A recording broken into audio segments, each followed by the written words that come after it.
이제 곧 크리스마스가 이제 시작됩니다. 다음 주가 크리스마스고요. 그리고 그 다음 주가 새해입니다. 그러니까 올 한 해가 벌써 다 지나갔습니다. 이제 크리스마스 시즌이 되면 누구나도 이 시즌에 하나님의 아들 예수 그리스도가 이 땅에 오셨다는 것을 다 알고 있습니다. 많은 사람들이 예수님이 하나님의 아들이라는 사실을 알고 있습니다. 세상 모든 사람들이 그걸 알고 있죠. 근데 문제는 그렇게 알고 있는 그 아는 것이 지식으로 알고 있다라는 겁니다. 그냥 머리로, 지식으로 그냥 예수님이 하나님의 아들이라는 사실, 그분이 이 땅에 오셨다는 것을 머리로만 안다면 그것은 큰 의미가 없다라는 겁니다. 사실 지식으로 예수를 아는 건 이와 같습니다. 예수님을 역사의 한 인물로, 무슨 이순신 장군이나 링컨 대통령 같은 역사의 하나의 인물로 아는 것과 다르지 않습니다. 또 어떤 사람은 이런 사람이 있어요. 처음에 예수님을 가슴으로 만났습니다. 기쁨으로 만났습니다. 근데 그것이 더 이상 지속되지 않고 가슴이 다 식고 지식으로 다시 예수님을 알기 시작하는 사람들도 많이 있습니다. 사실 우리가 예수님을 만나려면 성경에 나오는 삭개오처럼 만나야 됩니다. 삭개오는 예수님을 만나기 전에 예수님이 어떤 사람인지 다 알았습니다. 근데 그때 예수님을 만나기 전에 알았던 예수님, 삭개오가 알았던 예수님은 정확하게 알지 못했던 겁니다. 삭개오가 예수님을 자기의 집으로 초대했을 때 그 집 안에서 만났던 그 예수님이 바로 삭개오가 참으로 알게 된 예수님이었습니다. 그러니까 우리 그렇잖아요. 성경에 보면 삭개오가 예수님을 집으로 초대한 후에 정말 예수님이 누군지 알고 그가 가지고 있는 모든 재산을 가난한 자들을 위해서 나눠 주었다라고 성경은 말씀하고 있습니다. 사실 예수님을 만난, 정말 드라마틱하게 만난 또 한 명의 인물을 듣냐면 사울입니다. 잘 아시죠? 사울이 바울이 됐는데 이 사울이야말로 구약의 율법과 예수님이 누구이신지를 아주 분명히 알았던 사람입니다. 그런데 예수님에 대해서 누구보다도 잘 알았던 사울이 결국 어떤 일을 하죠? 예수님을 핍박했습니다. 예수 믿는 사람들을 쫓아다니면서 핍박하고 잡아 죽였습니다. 그게 사울이었다는 겁니다. 근데 그 사울이 다메섹으로 가는 도중에 예수님을 만납니다. 너무 극적으로 밝은 빛 가운데 예수님을 만납니다. 그리고 그가 변화되기 시작했다는 겁니다. 자, 이 모든 사건은 그거예요. 예수님을 지식으로 만나는 것, 머리로 만나는 것은 의미가 없다는 겁니다. 우리가 이제 성탄절, 이제 이 성탄의 이 시기에 다시 한번 예수님이 이 땅에 오셨는데 그 예수님을 머리가 아니라 가슴으로 다시 한번 그 은혜를 새기면서 하나님께서 나에게 얼마나 큰 은혜를 주셨는지, 그리고 그 은혜를 다시 생각하면서 예수님을 다시 한번 그 하나님의 은혜를 만나고 경험하시는 성도님 다 되시기를 주의 이름으로 축원합니다. 오늘 본문에 보면 모세에 대한 이야기가 나옵니다. 이제 설명을 드리겠지만 모세는 어릴 때부터 하나님이 누군지 알았습니다. 어릴 때부터 친어머니였지만 유모가 되었던 어머니 요게벳으로부터 하나님이 누군지 알았습니다. 그런데 성경에 보면 모세가 하나님을 알았지만 그것은 모세가 머리로 지식으로 알았던 겁니다. 머리로 지식으로 알았습니다.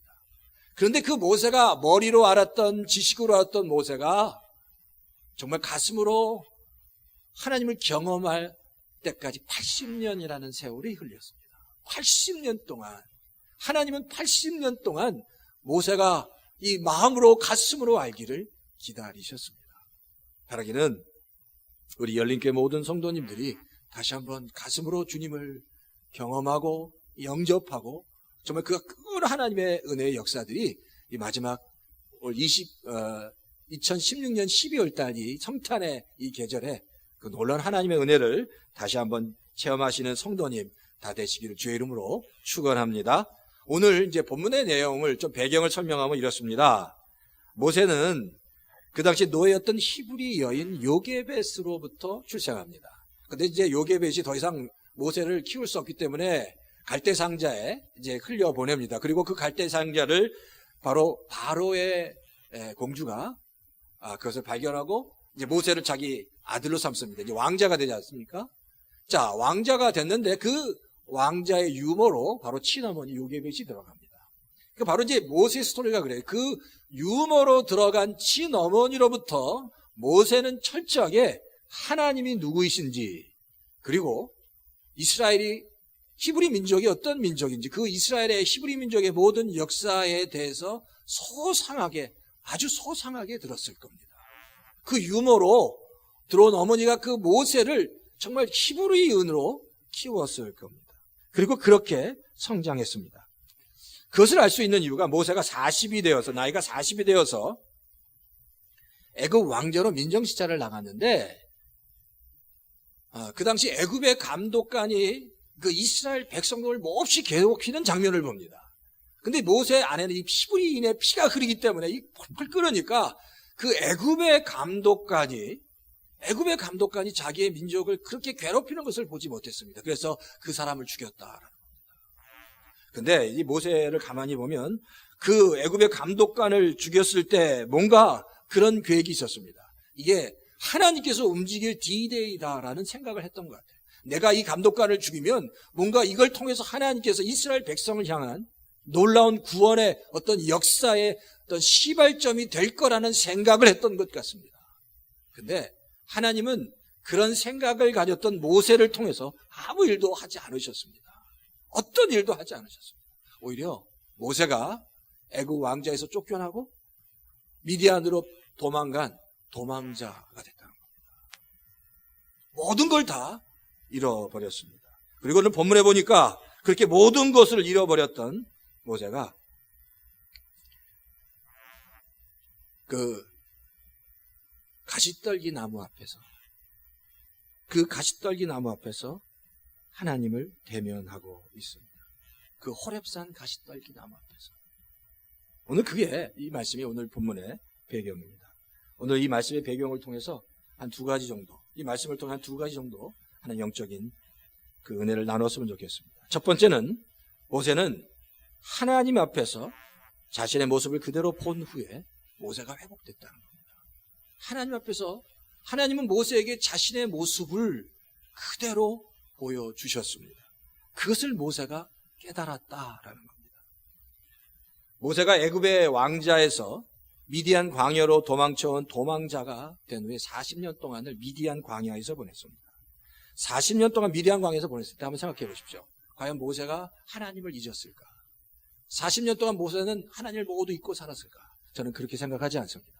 모세는 날마다 하나님을 생각했을 겁니다. 왜? 그 어린 시절부터 그 어머니 요게벳을 통해서 모세는 철저하게 하나님이 누군지 배웠기 때문입니다. 그리고 모세 안에는 그 상처가 있을 거예요. 내가 하나님의 나라를 위해서, 그 이스라엘 백성들을 위해서 하나님, 저는 모든 것을 바쳤습니다.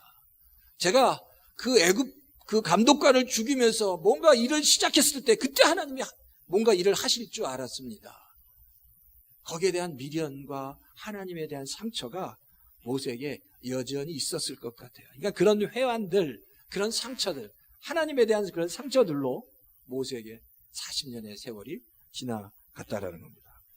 어떻게 보면 모세가 생각할 때 미디안 광야에서의 40년은 철저하게 하나님에게 잊혀진 세월, 하나님으로부터 버려진 세월이라고 모세는 생각했을지 모릅니다. 철저히 나는 하나님께 잊혀졌다. 철저하게 하나님께 버려졌다. 그게 모세한테 더 큰 아픔이었을지도 모릅니다. 근데 놀라운 건 그 시간은 하나님께 버려진 시간이 아니었다는 겁니다. 그 시간은 모세가 다시 하나님께로 돌아가는 시간이었습니다. 하나님은 그렇게 40년을 기다리셨다라는 겁니다. 사실 그래요. 모세는 지금 이 호렙산, 이 가시떨기 나무 앞에서 하나님을 만나기 전에는 철저하게 머리로 하나님을 알았습니다. 지식으로 하나님을 알았습니다. 그렇기 때문에 그 안에 어떤 하나님의 은혜와 능력을 경험하지 못했습니다. 그 안에는 상처만 있었고 회한만 있었습니다. 근데 오늘 본문에서 모세가 드디어 그 호렙산 가시떨기 나무 앞에서 하나님을 만나게 된다는 겁니다. 그럼 이런 질문을 할 수 있습니다. 그럼 도대체 모세가 하나님께서 왜 모세를 유독 그 호렙산에 있는 가시떨기 나무 앞에서 만나게 하셨을까? 왜 하필이면 가시떨기 나무냐는 거예요. 왜? 그 호렙산 그 광야에는 그 외에도 많은 나무들이 있습니다. 비록 그 호렙산 그 광야가 정말 이렇게 아무 나무도 없는 것 같지만 여전히 백향목도 있고 오리나무나 아주 좋은 나무들이 있다고 합니다. 그러니까 하나님께서 뭐 백향목이나 다른 좋은 나무 앞에서도 모세를 만날 수 있었는데 하나님은 유독 왜 그 가시떨기 나무 앞에서 모세를 만나셨냐는 겁니다. 사실 그 이유가 있습니다. 하나님이 모세를 가시떨기 나무 앞에서 만나게 하신 이유는 모세가 그 가시떨기 나무를 보고 자신의 모습을 보도록 하기 위함이었습니다. 가시떨기 나무에는 가시가 많습니다. 쓸모없는 나무입니다, 사실. 아무 땔감으로도 쓸모없는 나무예요. 그 나무를 보면서 하나님은 모세가 자기 자신을 보도록 한 겁니다. 자기 자신을 볼 때 모세는 늘 다른 사람을 찌르는 존재라는 사실, 늘 갈등하는 존재, 땔감도 안 되는 무용지물 같은 존재, 아무것도 할 수 없는 나약한 존재라는 사실을 모세가 깨닫도록 하기 위함이었습니다. 그 전까지 모세는 여전히 자기는 그 영광의 정말 엄청난 힘을 가진 애굽의 왕자에 대한 그 영광의 그 회한과 그것을 그리며 살았습니다. 근데 하나님이 가시떨기 나무 앞에서 모세에게 너는 가시떨기 나무 같은 쓸모없는 존재야. 아무 쓸모없는 갈등의 존재야. 가시 같은 존재라는 사실을 모세가 깨닫도록 하셨다라는 겁니다. 사실 모세는 이스라엘 백성이 어떤 고통을 당하는지 알았습니다. 이스라엘 백성이 얼마나 힘든 상황에 있는지 알았습니다. 근데 모세는 그거예요. 그렇지만 너는 그 이스라엘의 백성의 문제를 해결해 줄 수 없는 존재라는 걸 깨달으라는 겁니다. 알지만 그 문제를 해결할 힘이 모세에게는 없다는 겁니다. 그걸 깨달으라는 겁니다. 바로 모세, 너는 네가 당면하고 있는 너의 문제조차도 해결할 수 없는 아주 미약한 존재라는 걸 깨달으라고 하나님께서 말씀하고 계신다는 겁니다. 성도가 이 땅에서 신앙생활 할 때 그래요. 그렇잖아요? 이 땅에서 우리가 신앙생활하면 의롭게 살아야 되는 줄 압니다. 말씀에 순종하며 살아야 되는 거 압니다. 근데 그래요. 의롭게 살고 말씀대로 순종하며 살아야 되는 거 알지만 우리 안에는 그렇게 살아나갈 힘이 없습니다. 내 힘으로 하나님 앞에서 의롭게 살 수 없습니다. 말씀대로 살 수 없습니다. 하나님의 자녀는 여기서부터 하나님께 고백이 있어야 돼요. 의롭게 살고 싶지만, 말씀대로 살고 싶지만 하나님, 내 안에는 그런 힘이 없습니다. 하나님이 도와주셔야 합니다라는 그 고백이 우리에게 있어야 된다. 그래서 만약에 하나님이 우리에게도 나타나신다면 하나님이 우리도 가시떨기 나무 앞에서 만나게 나타나실 것 같아요. 우리의 존재를 하려고. 근데 오늘 본문에 보면 그 가시떨기 나무에 불이 붙었다라고 성경은 얘기합니다. 가시떨기 나무에 불이 붙었습니다. 근데 놀라운 건 그 불이 붙었는데 그 나무가 타지 않았다. 이게 놀라운 겁니다. 가시떨기 나무에 불이 붙었는데 그 나무가 타지 않는 겁니다. 만약에 백향목 같은 좋은 나무에 붙었다면 순식간에 타버렸을 겁니다. 왜냐하면 백향목은 세상의 영광을 상징하는 겁니다. 그러니까 세상의 영광은 순식간에 없어집니다. 순식간에. 그런데 가시떨기 나무, 아무 쓸데없는 가시떨기 나무에 하나님의 불이 붙었는데 그 불이 꺼지지 않는 겁니다. 영원히 꺼지지 않는 불이 그에 붙었다라는 겁니다. 바로 이 이야기인 거예요. 정말 쓸데없는 가시떨기 나무지만 하나님의 영광의 불이 붙었더니 그 존재가 하나님께서 정말 기뻐하시는 영광스러운 존재가 되었다라는 겁니다. 우리가 우리 자신을 볼 때 가시떨기 나무 같은 존재지만 하나님의 영광의 불이 붙을 때 하나님께서 기뻐하시는 영광의 존재가 된다라는 거예요. 그걸 모세에게 보여준 겁니다. 너는 아무 쓸데없는 존재지만 하나님의 영광의 불이, 하나님의 은혜가, 능력이 너와 함께 할 때 너의 존재가 하나님께서 기뻐하시는 영광스러운 존재가 될 거야. 알겠니? 라고 하나님이 모세에게 말씀하고 계신다는 겁니다. 우리가 그렇습니다. 우리는 정말 가시떨기 같은 존재지만 하나님이 우리와 함께 할 때, 하나님의 자녀가 분명히 가져야 될 믿음과 신앙은 이 한 가지입니다. 하나님이 우리와 함께 하시면, 그리고 하나님의 그 은혜를 구하고 은혜가 우리 가운데 함께 할 때 우리는 우리가 할 수 없는, 우리가 경험하지 못하는 우리의 삶 속에서 놀라운 일들이 반드시 일어날 것이라는 겁니다. 무식한 베드로가 그랬습니다. 하나님의 불이 무식한 베드로에게, 정말 아무것도 아닌 베드로에게 붙었을 때 베드로가 놀랍게 변했습니다. 이스라엘 민족을 다 변화시킬 만큼, 이스라엘 민족을 뒤집어 엎을 만큼 강력한 카리스마와 능력이 모세 위에 임했다라고 성경은 말씀하고 있습니다. 중요한 건 사람이 아닙니다. 우리가 뭐 강하든 약하든 똑똑하든 뭐 어리석든 간에 중요한 건 모든 성도가 하나님의 손에 붙잡힌 바 된다면 하나님은 그 성도를 통해서 귀하고 놀라운 일들을 이루어 가실 겁니다. 그러니까 우리가 그 믿음, 하나님이 함께 하시면 됩니다. 하나님이 함께 하시면 됩니다. 하나님이 함께 하시면 그 가시떨기 같은 아무 쓸데없는 하나님의 그 존재도 귀하게 써 주실 것이다라는 믿음과 확신이 우리 열린교회 모든 성도님 가운데 있기를 주의 이름으로 축원합니다. 두 번째는요, 모세는 하나님의 부르심 그대로 응답했다는 거예요. 하나님은 그의 부르심에 응답한 사람을 축복하시고 기뻐하십니다. 하나님은 항상 하나님의 자녀를 부르십니다. 항상 하나님의 자녀를 부르십니다. 그리고 부르시고 그 자녀가 그 하나님의 부르심에 응답하기를 원하십니다. 그렇잖아요.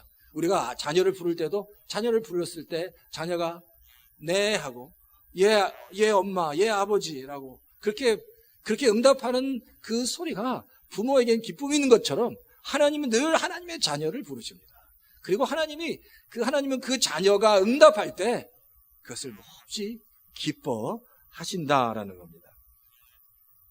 자, 4절 보면, 성경 4절에 보면 같이 한번 4절을 다 같이 한번 좀 읽었으면 좋겠습니다. 다 같이. 자, 오늘 본문 3장 4절 다 같이 한번 읽겠습니다. 시작. 모세가 그것을 보려고 오는 것을 보시고 하나님이 떨기 가운데서 모세야 모세야 하고 그를 부르셨다. 모세가 대답하였다. 예, 제가 여기에 있습니다. 하나님이 떨기나무 앞으로 온 모세, 가시떨기나무로 앞은 모세를 향해서 모세야 모세야 부릅니다. 이 경험은 모세가 이전에 한 번도 없었던 경험입니다. 지금 이게 처음 모세가 하나님을 만나고 있습니다. 한번 생각해 보시죠. 하나님이 우리 성도님의 이름을 부르면서 아무개야 아무개야 불렀을 때 그 마음이 어땠을까? 몹시 흥분됐을 거예요. 모세가 그 떨기나무 앞에 갔는데 하나님이 모세 이름을 불렀습니다. 모세야 모세야. 하나님이 그렇게 불렀을 때 모세가 대답합니다. 예, 제가 여기에 있습니다. 주님, 제가 여기에 있습니다. Here I am. 제가 여기에 있습니다라고 모세가 그 하나님 앞에 반응하는 거예요. 제가 여기에 있습니다. 사실 근데 이 모세의 고백에는 정말 많은 그 모세의 그 마음과 그의 고백이, 그 신앙의 고백이, 지금까지 가졌던 많은 아픔에 대한 자기 어떤 신앙 고백이 이 안에 담겨져 있다라는 겁니다. 사실 어떻게 보면 하나님이 모세를 찾아왔을 때 모세가 하나님을 거부했을지도 모릅니다. 한번 생각해, 아까도 모세 안에는 하나님에 대한 원망이 있어요. 사도행전에 보면 그 이야기에 대한 힌트가 있는데, 모세가 소위 그 애굽 감독관을 죽이면서 뭔가의 일을 하려고 했을 때 사실 그냥 아무 의미 없이 애굽의 감독관을 죽인 게 아니었습니다. 모세는 애굽을 다시 한번 뒤집어 엎어서 히브리 자기의 동족을 구원하려고 하는 계획이 그에게 있었습니다. 근데 그 계획이 하나님과 상관이 없었던 거예요. 하나님과 상관이 없었습니다. 근데 그 일들을 이루어가면, 자기가 먼저 총대를 매면, 깃발을 올리면 하나님이 역사하시고 히브리 백성들이 다 같이 쫓아올 줄 알았습니다. 근데 깃발을 올렸는데, 시동을 걸었는데 아무도 쫓아오지 않았다는 겁니다. 그리고 나서 모세가 그냥 애굽 왕자에서 쫓겨나고 그냥 도망자 신세가 돼버렸다는 겁니다. 근데 40년 후에 다시 하나님께서 모세에게 찾아오셨습니다. 가시떨기 나무 앞에 모세 나타나셔서 모세를 부르신 거예요. 모세야, 모세야 불렀습니다. 모세가 제가 여기 있습니다 라고 대답합니다. 사실 이 모세의 대답은 바로 이겁니다. 하나님, 그렇습니다. 이제 당신과 나 사이에 어떤 장벽도 없습니다 라는 고백입니다. 제가 지금까지, 하나님, 내가 지금까지 내 안에 많은 상처가 있습니다. 여전히 애굽 왕자로 누렸던 그 영광에 대한 그리움도 있었고, 그리고 하나님에 대한 원망도 있었고, 내 자신에 대한 좌절감도 있었고, 상처도 있었습니다.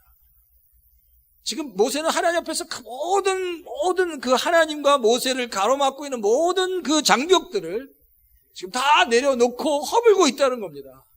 하나님, 그렇습니다. 제가 이제 여기 있습니다. 바로 내가 여기 있습니다. 하나님께서 가라고 하시는 대로, 부르시는 대로 내가 가겠습니다라고 하나님께서 지금 모세가 고백하고 있다는 겁니다. 제가 여기 있습니다. 말씀하십시오라고 모세가 하나님께 나아가고 있다라는 겁니다. 사실 모세가 바로 모세 이 시점, 이 출애굽기 바로 이 시점이 하나님과 모세 사이에 가졌던 모든 이 갈등의 그 장벽이 다 무너졌을 때, 이때부터 하나님은 모세를 통해서 정말 놀라운 역사를 하셨습니다. 우리가 신앙생활하면서 마찬가지, 저도 마찬가지고 하나님께서 우리를 부르십니다. 부르셨을 때, 그렇잖아요. 우리와 하나님 사이에 있는 여러 가지 문제가 있습니다. 아직 해결되지 않은 기도 제목이나 여러 가지 자녀의 문제나 비즈니스의 문제나 여러 가지 문제들이 우리 앞에 있습니다. 근데 그걸 다 하나님은 내려놓으라는 겁니다. 한번 다 내려놓지 않겠니? 다 내려놓지 않겠니? 그리고 너와 나 사이에 정말 그런 걸 모든 걸 다 1대1로 만나자는 겁니다. 그냥 나에게 나오라는 겁니다. 바로 너 인생을 나에게 맡기라는 겁니다. 내가 하겠다라고 말씀하시는 겁니다. 하나님과 우리 사이에 가로막혀 있는 것을 모두 허물고 하나님 앞에 나갈 때, 바로 그게 바로 하나님께서 우리를 사용하시는 포인트, 터닝 포인트가 된다는 겁니다. 200년 전에 런던 브릿지에서 일어난 일입니다. 한 노인이 낡은 바이올린을 연주했습니다. 사실 그 동양하기 위해서 연주를 하고 있는데, 그날은 몹시 어둡고 추운 날이었습니다. 아무리 연주를 해도 아무도 그의 노인의 연주를 귀담아 듣는 사람이 아무도 없었습니다. 근데 그 런던 브릿지를 지나가는 한 신사가 그 노인에게 이렇게 제안합니다. 그 낡은 바이올린을 나에게 잠깐 빌려줄 수 없습니까? 라고 했을 때 사실 노인은 몹시 싫었습니다. 근데 빌려달라고 하니까 기꺼이 그 바이올린을 그 신사에게 빌려줬습니다. 근데 그 신사가 그 바이올린을 들고 연주를 하기 시작하는데, 그 브릿지를 지나가는 수없이 많은 사람들이 그 신사의 연주를 듣기 위해서 몰려들기 시작했습니다. 많은 사람들이 몰려들었습니다. 어느새 그 노인이 준비했던 그릇에 동전이 아니라 수억한 지폐가 쌓였습니다. 그리고 그 신사가 정말 놀라운 연주를 하고 있을 때, 무리 중에 한 사람이 이렇게 외쳤습니다. 저 연주자는 파간인이다. 저 연주자는 파간인이다. 사실 그 연주자는 파간인이었습니다. 그 당대 최고의 바이올리니스트였던 파간인이었습니다. 사실 그 당시에 파간인의 연주를 듣기 위해서는 정말 가장 비싼 연주 회비를 내야 되고, 정말 그 연주를 듣는다는 것이 정말 힘들었습니다. 근데 그 연주자가 길거리에서 연주를 하고 있다.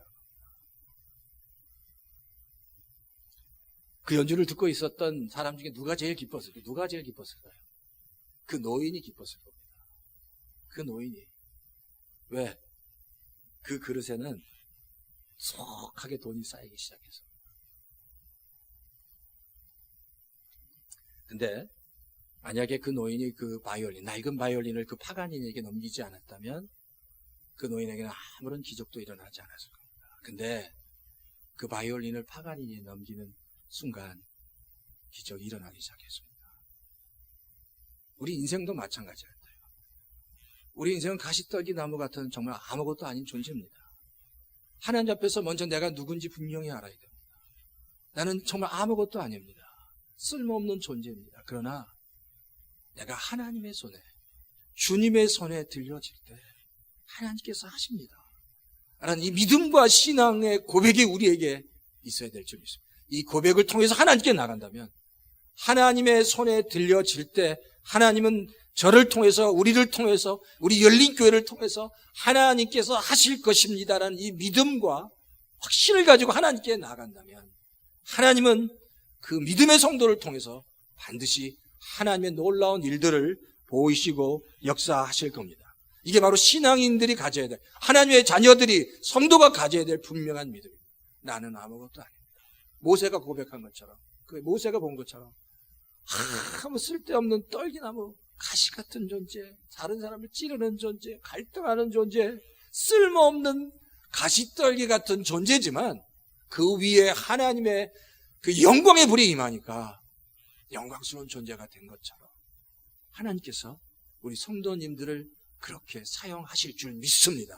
믿음으로 나가면 하나님께서 놀랍게 역사하실 줄 믿습니다. 오늘 본문의 5절에도 마찬가지예요. 어제 5절에 보면 성경이 이렇게 기록합니다. 하나님이 모세에게 말씀하세요. 본문 5절에 내가 서 있는 곳은 거룩한 땅이니 너는 신을 벗어라 라고 말씀하십니다. 신을 벗어라. 이게 신발 벗으라는 얘기 아니에요. 신발을 벗어라. 사실 여기서 말하는 신은 지금까지 모세가 걸어온 발자취, 자취들을 의미합니다. 그런 의미예요. 지금 네가 가지고 있었던 너의 자취를 다 벗어라는 겁니다. 클리어하라는 겁니다. 범죄가 일어나면 제일 먼저 폴리스의 그 수사 요원들이 와서 그 범인의 그 자취, 지문이나 무슨 자취를 조사합니다. 예전에 교회 그 도둑이 들어온 적이 있었는데 그때 제가 이제 폴리스에 리포트를 하니까 그 수사 요원들이 와서 뭐 지문을 채취하고 막 그렇게 하더라고요. 그러니까 그게 아주 장시간 동안 도대체 무슨 흔적을 남겼는지 그 지문을 채취하고 흔적을 채취하는 것을 봤습니다. 그러니까 왜냐하면 모든 사람에게는 그 사람이 누군지를 알 수 있는 흔적이 있는 겁니다. 그러니까 그 흔적이 모세에게도 있었다라는 거예요. 모세가 지금까지 걸어온 발자취가 있었습니다. 모세는 지금까지 미디안 광야 오기까지 모세가 하나님을 몰랐던 게 아닙니다. 그쵸? 하나님을 알았습니다. 근데 하나님 머리로 알았습니다. 80년 동안 모세는 광야에서 하나님 머리로 알았습니다. 그리고 그 안에는 자기에 대한 어떤 아픔이 있었습니다. 그러니까 하나님을 알았지만 자기 뜻대로, 자기 방식대로 살아왔던 그 모든 발자취, 그 모든 것들을 이제 내려놓으라는 겁니다. 무너뜨리고 다 클리어하라고 하나님께서 말씀하고 있는 겁니다. 다 네가 가지고 있는 자취를 다 이제 내려놓지 않겠니? 네가 가지고 있는 생각을 좀 내려놓지 않겠니? 네가 가지고 네가 지금까지 왔던 그 모든 것을 다 한번 정리하지 않겠니라고 하나님께서 말씀하십니다. 사실 그게 쉽지 않은 일입니다. 그렇잖아요. 우리 성도님에게도 그렇고 저에게도 그렇고 하나님이 네가 지금까지 살아온 모든 것을 다 내려놓으라고, 네가 생각했던 모든 것을 다 지워버리라고 한다면 그게 쉽지 않은 일이죠. 근데 하나님은 다 하지 못해도 그런 마음으로 하나님께 나오는 성도들을 기뻐하는 겁니다. 우리가 다 우리의 자취를 깨끗하게 하지 못할지라도 그 마음의 중심으로 그 하나님께 나아가는 성도. 예, 그렇습니다. 라고 모세가 제가 여기 있습니다. 라고 하나님께 응답하고 나아간 모세처럼 그런 마음으로 하나님께 나아간 성도를 하나님께서 기뻐하신다는 겁니다. 사실 그 일은 내 힘으로 할 수 있는 일도 아닙니다. 그래요. 우리가 성도의 날마다의 고백은 겁니다. 하나님, 나는 할 수 없습니다. 내 힘으로 할 수 없어요. 나는 연약한 존재입니다. 그러나 하나님이 함께 하시면 영광의 불이 가시떨기 나무에 임한 것처럼 그 영광의 불이, 하나님의 은혜가, 능력이 저에게 함께 하시면 하나님은 하실 수 있습니다라는 이 성도의 분명한 고백이 우리의 고백이 된다면 하나님은 우리를 통해서 놀라운 일들을 하실 겁니다. 그게 바로 성도가 하나님의 얼굴을 구하고 하나님을 찾는 겁니다. 잠언서 8장 17절에 보면 성경이 이렇게 얘기합니다. 나를 사랑하는 자들이 나의 사랑을 입으며 나를 간절히 찾는 자가 나를 만난다. 나의 사랑을 입으며 나를 간절히 찾는 자가 나를 만난다라고 말씀합니다. 하나님을 간절히 찾으면, 말씀대로 하나님을 간절히 찾으면 하나님이 반드시 만나 주신다는. 그러니까 우리 이 성탄의 계절에 그냥 주님이 그냥 이 땅에 오신 것이 아닙니다. 그 오신 주님을 하나님 만나게 해 주십시오. 그냥 예전과 같은 그냥 지나가는 성탄절이 아니라 한번 이 성탄의 계절에 내가 주님을 한번 만나기 원합니다. 그 하나님의 은혜를 경험하기 원합니다 라고 고백할 수 있어야 됩니다. 역대하 7장 14절에도 성경이 이렇게 고백합니다. 내 이름으로 일컫는 내 백성이 그들의 악한 길에서 떠나 스스로 낮추고 기도하며 내 얼굴을 찾으면 내가 하늘에서 듣고 그들의 죄를 사하고 그들의 땅을 고치리라고 말씀합니다. 악한 길에서 떠나 스스로 낮추고 기도하고 내 얼굴을 찾으면, 내 얼굴을 구하면, 하나님의 얼굴을 구하고, 하나님 이거예요. 나는 가시떨기나무 같은 존재인데 아시지 않습니까? 하나님의 은혜를 구합니다. 도와주십시오. 모세처럼, 삭개오처럼, 바울처럼 하나님의 은혜를 구합니다. 하나님의 은혜를 구합니다. 그 마음으로 우리가 전심으로 하나님께 나가면, 전심으로 하나님께 구하면 하나님께서 오늘 이 땅을 살아가는데 우리에게 필요한 은혜를 더 넘치게 부어주신다는 겁니다. 바로 이 소망과 이 믿음이 우리 하나님의 자녀에게 있어요. 그렇죠? 하나님이 하시면 됩니다. 하나님이 부어주시면, 만지시면 될 줄 믿습니다라는 고백. 그 고백이 우리에게 있어야 합니다. 말씀을 맺겠습니다. 우리는 가시떨기나무 같은 존재입니다. 그러나 그 위에 임하신 하나님의 영광을 바라보시고 이 성탄의 계절에 다시 한번 하나님이 하시면 됩니다 라는 믿음과 신앙으로 우리 오늘 다 같이 열심히 기도하고 힘차게 하나님께 나아가시는 우리 열린교회 모든 성도들 다 되시기를 주의 이름으로 축원합니다.